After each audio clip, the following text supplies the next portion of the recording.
د افغانستان کرکټ بورډ له لوري د ملي 19 کلنې او همدارنګه د افغان ابدالیانو لپاره د راتلونکو سیالیو لپاره تمریناتی کمپونه په لاره اچولي دي.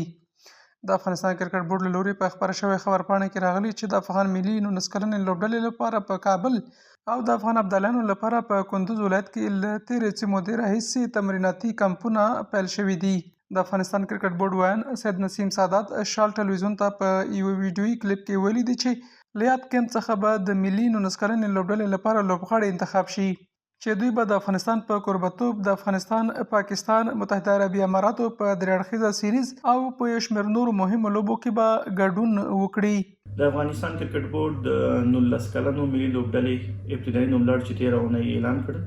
هغې لپاره په کابل کرکټ لوبغالي کې تمریناتی کیمپ پیل کړی چې بهرني روزونکي او کورني روزونکي دواړه پکې شتون لري. په دغه نوملړ کې هغه کسان دي چې په پکتیا کې د انډر 19 چې کومه پروسه وه له هغې غوره شوي. تاسې پوهېږئ چې پکتیا کې څه موده وړاندې 4 اتیا لوبغاړو لپاره یو پروسس پیل شوی و چې دغه لوبغاړي د ولایتي سیالیو دویمې درجې او اولې درجې ولایتي سیالیو او انډر 16 ریجنل لوبډلو د غوره کارکردګۍ په اساس باندې غوره شوي وو. نوموړي همدارنګه زیاته کړې ده چې د ملي 19 کلنې لوبډلې یا تمریناتی کیمپ به د روانې سپتمبر میاشتې تر 18 نیټې پورې به دوام وکړي. له بل لوري افغان کرکټ بورډ هم مهاله د افغان ابدالیانو لوبډلې لپاره په کندوز ولایت کې د راتلونکو سیالیو لپاره د ښه چمتووالي په موخه کیمپ په لاره اچولی دی چې په یاد کیمپ کې د ملي لوبډلې کوشتپې ملي شلوریز جام او د شپږیزې د 9 پړاو یو شمېر لوبغاړي شامل دي. په یا تمریناتی کیمپ کې به دوی ته په توپوهنه، توپ اچونه، ډګر ساتنه او یو شمېر نورو اړخونو کې روزنه ورکول کیږي.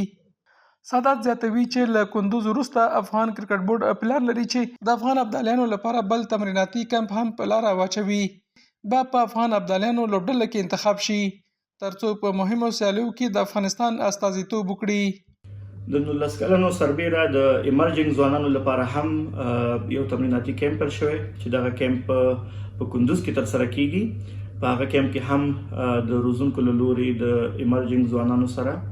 په بیټینګ، بالینګ، فیلډینګ همدغه راز فټنس باندې د دوی په مهارتونو باندې کار کیږي. ځکه تاسې پوهېږئ چې دغه ځوانان به هم په راتلونکي کې نړیوالې سیالۍ لري. البته د یادونې وړ بولم چې د ایمرجنګ ځوانانو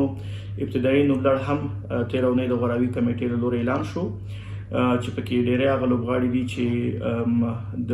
کوشتپې او شپږیزه شلوریزو سیالیو کې ښه پرفارم کړی دی او یو شمېر لوبغاړي بیا پکې هغه لوبغاړي دي چې ملي لوبډلې سره په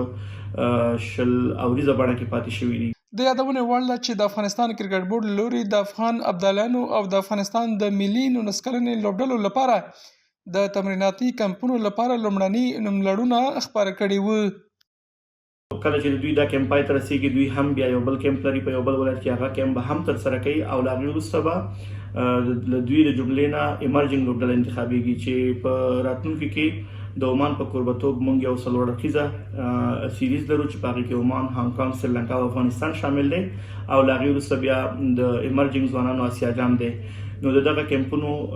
په مټ باندې به موږ وکولی شو دغه لوبغاړي چمتو کړو او په پایله کې ترې د راتلونکو نړیوالو سیالیو لپاره یو لوبډله انتخاب.